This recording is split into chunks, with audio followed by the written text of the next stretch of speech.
I am currently looking to buy properties.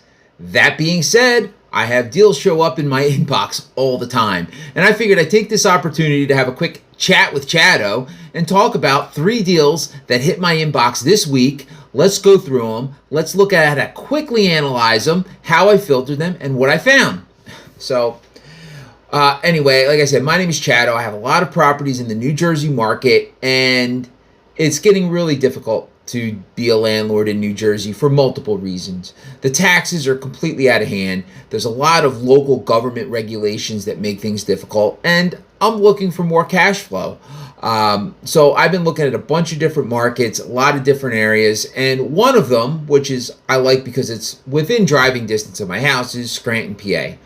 So I started doing my due diligence on Scranton, PA, and in that process, I met a lot of people in the market, and I have them sending me deals as they come across their desk. They send me, they email me deals, and I take a look at them. And I'm going to analyze 3 of them for you today so that you can kind of see how I do, like at least a quick overview. Like we're not diving deep and being like, okay, this is an absolute deal I must purchase. We're looking at, hey, how do I filter through a lot of deals and how do I look at them in such a way that I can make a decision quickly, approximately where I need to be price-wise, and if it's something I should even possibly look at. So in the beginning, you have a property, you get the address. What do you need to know, right? There's a couple main things you need to know. You're going to need to find out what the rents are, average, either current rent and or average rents in that area for similar type of properties. Second thing you have to look at is how much the taxes are in that area.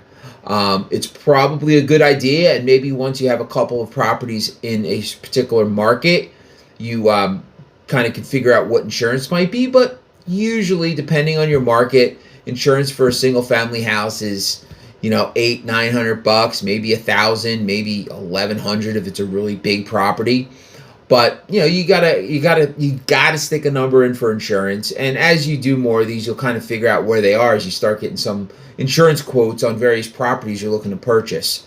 And this kind of gives you an opportunity to look at a deal quickly and figure out, is it a deal? So these particular deals came in actually through a realtor, and they set me up on their drip. So whenever properties become available in the market that are potentially investment properties with tenants in place or that would be good rentals, he sends them over to me, right? And at the same regard, yeah, you get on a realtor list, but that's just stuff on the open market. That's just stuff that's on the MLS.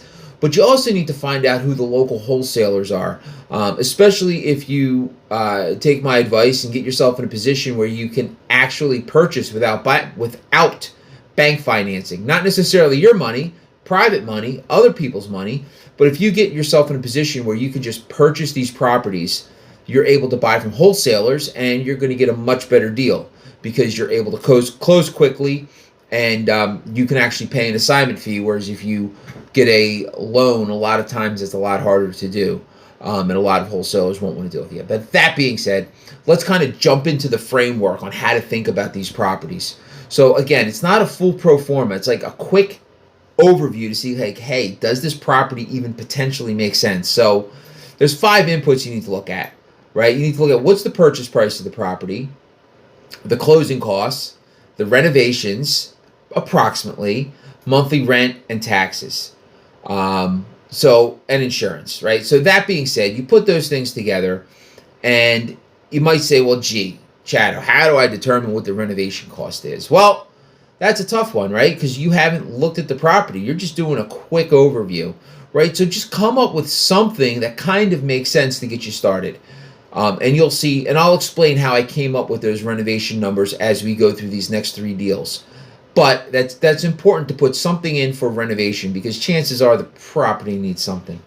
So the quick thing we need to do is come up with what I call a dirty NOI, right? And what I mean by that is it's not a perfect NOI. What's NOI? It's not a perfect net operating income, but it's a ballpark net operating income. And how do I get that?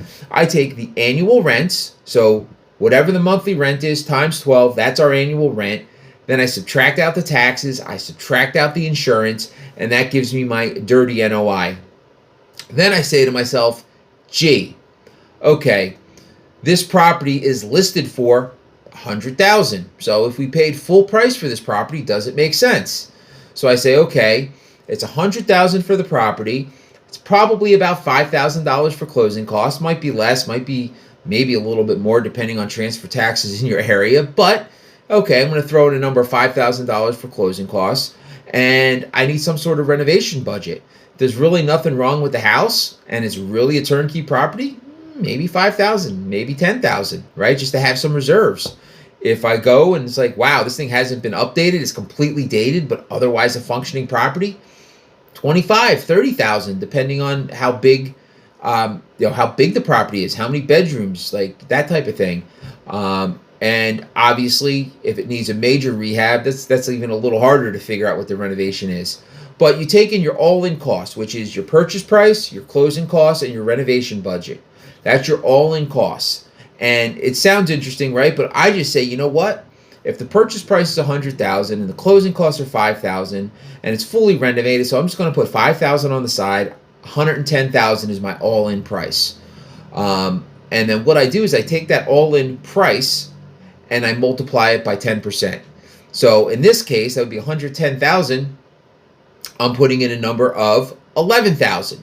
So now I take my net operating income, I subtract out that cost of money, right? And that gets me my cash flow. And my bar is I need that cash flow to be at least $300 a month or $3,600 a year. And just like I get like these aren't exact numbers, but like the thought process behind it really is if you're all in price at 10% interest only, if you borrowed all the money at 10% interest only, right, and you're still able to cash flow, you're probably going to be okay. At least right now, when interest rates are 6, 7%, when you actually refinance the property and get your money back out, it's going to make sense, right, from a cash flow perspective. It's going to be even more than the $300 a month. But as you know, there's vacancy, there's other stuff that you factor in on the expenses side that we didn't kind of look at. So that kind of takes that into consideration, at least on the ballpark perspective. So that being said, let's look at some quick numbers here of what an example might look like. And of course, I have to find it, and I have so many windows on my computer, it's almost impossible to do. But here we go. So at the end of the day, let's say the annual rent on the property was, I don't know, $1,500 a month.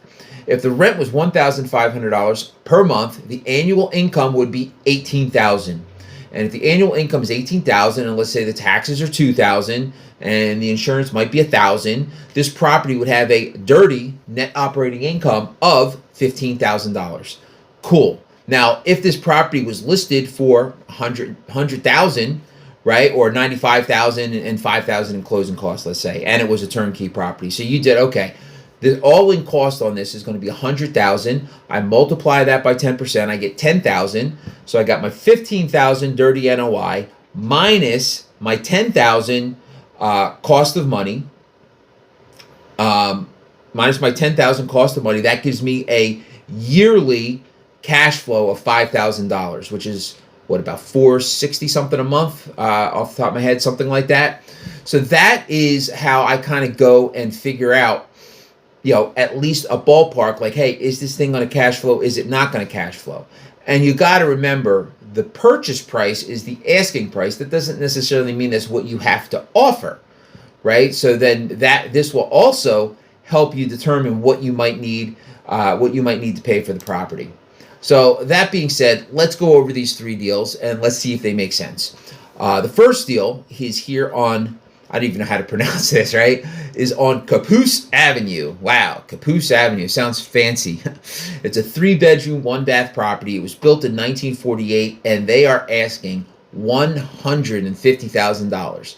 Does this thing make sense? Well, it sounds like it's actually a decent property. It's got hardwood floors, a fence yard, good location, and the estimated rent that we came up with on this property is $1,400 a month.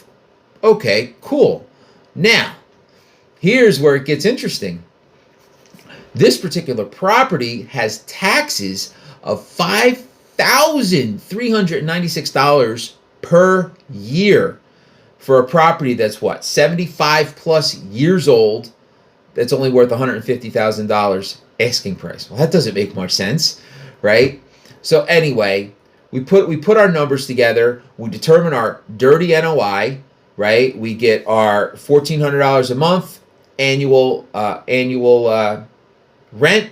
We subtract out our taxes. We subtract out our insurance, and what are we left with? We're left with approximately $10,500 per year in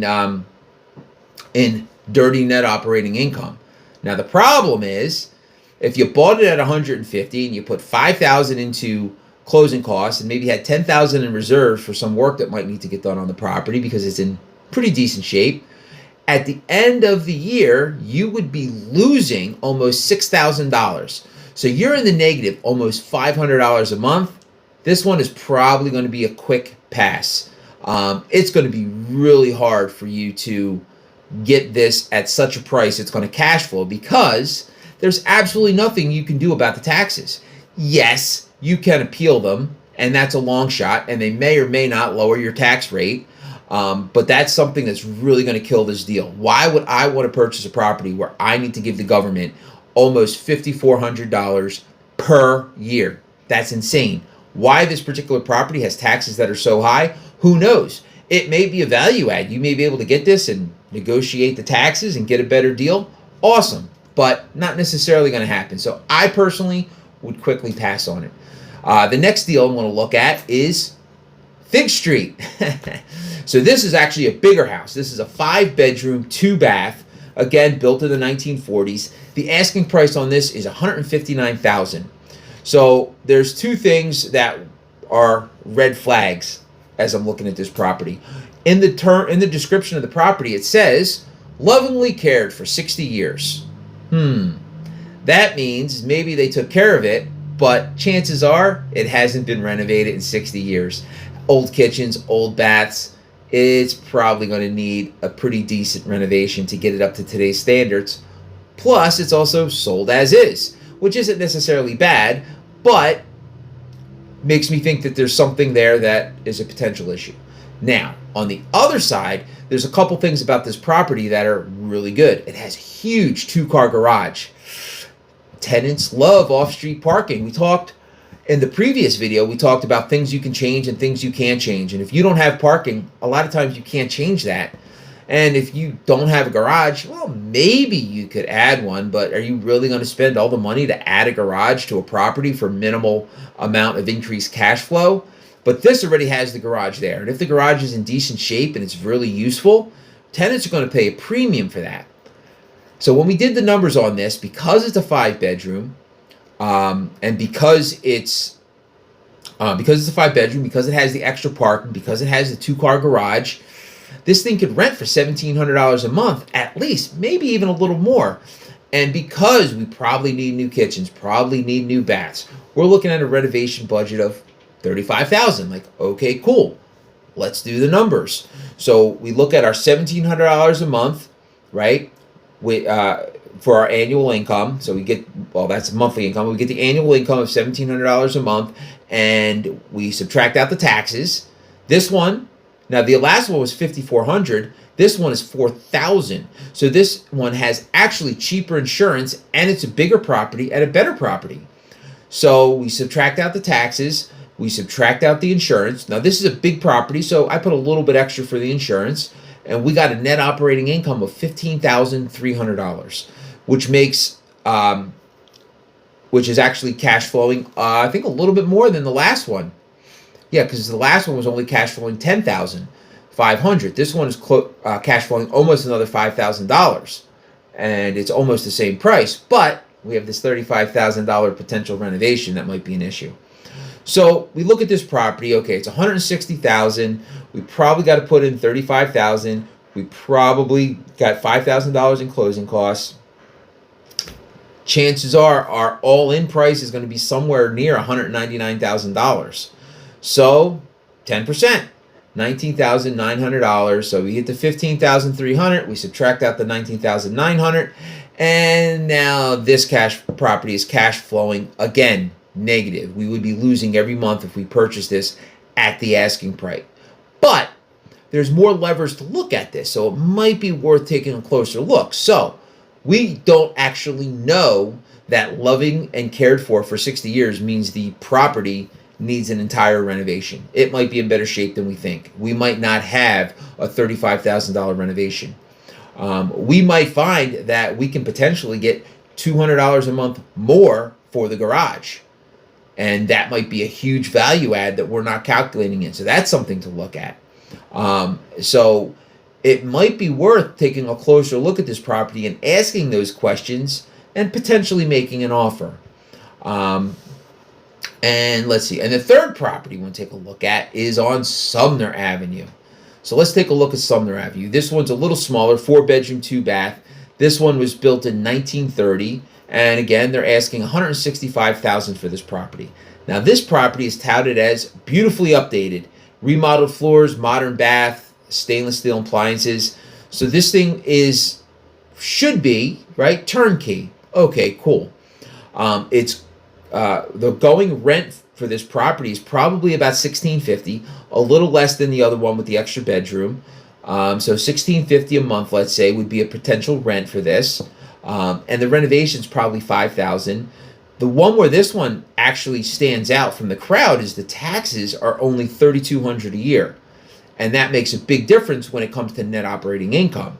So we take our, again, annual income, minus taxes, minus insurance, and what do we get on this property? A dirty NOI of $15,600.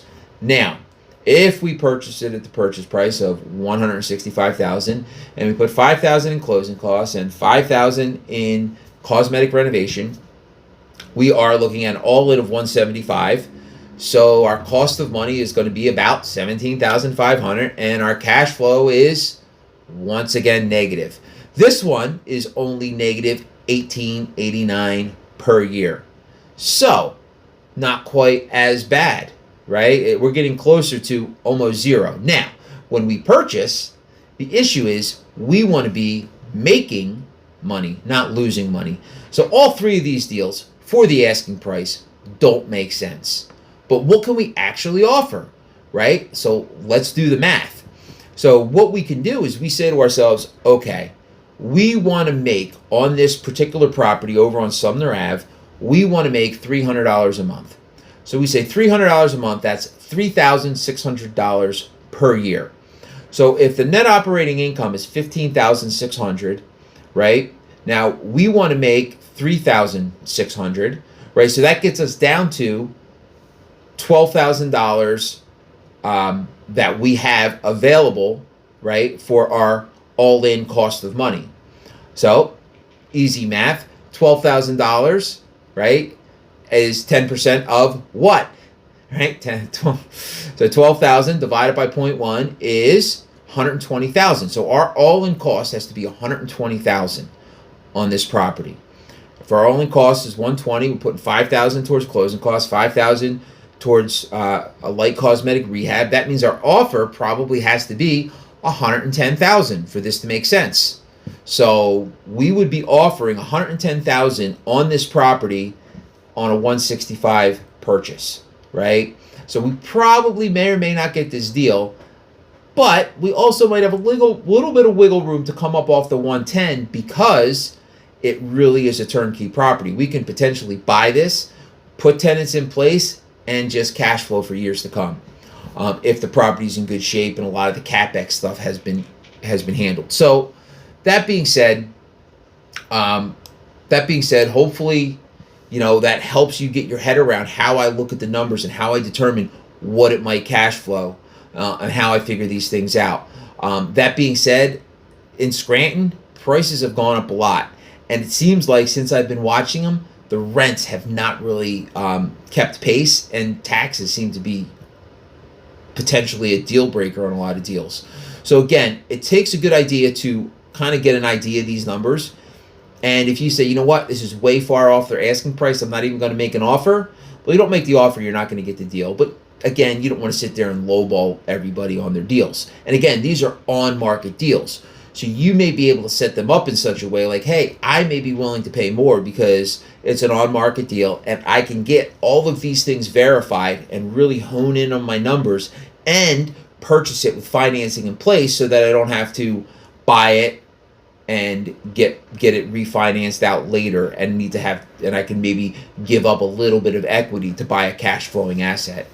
So hopefully that's of value to you. Hopefully that makes sense. And again, wow, I've been blabbering for 20 minutes about these deals. You guys are probably tuned out, but if you're still here, I appreciate it. Like and subscribe because it helps the algorithm. And right, again, I can offer right now. You can go to my website, chatwithchatto.com, and I'd love to have a quick conversation with you, a quick chat with Chatto if you might. You can book a consultation call. I'd love to talk to you and see what I can do to help you realize your dream of like getting a couple properties under your belt, get some rental properties going. Like that's really my goal for everyone listening to this is that, hey, you go out, you buy a couple properties, you let time do its thing, and 30 years from now, all of a sudden, you have a couple properties worth $1 million plus and all the cash flow that comes with it, right? Because these properties are now free and clear.